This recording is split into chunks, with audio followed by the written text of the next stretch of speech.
So when you think about the lockout feature, I'm assuming there's a code you use to unlock it.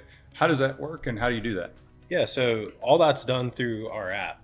You have the front panel lockout button there, which press of a button, it locks the front panel out. You can unlock it the same way.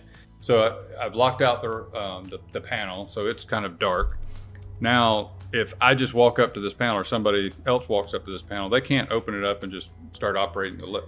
It shuts down all access to be able to control the lift from the front panel there. Until you unlock that front panel again, you cannot gain access to your lift. So what if I'm out of town, but I want, hey, the kids are in town or my brother's going to use the place. Is there any way for me to know if it's being used? Yeah, so when they hit down on the front panel button there, it's going to send you a push notification directly to the user's phone.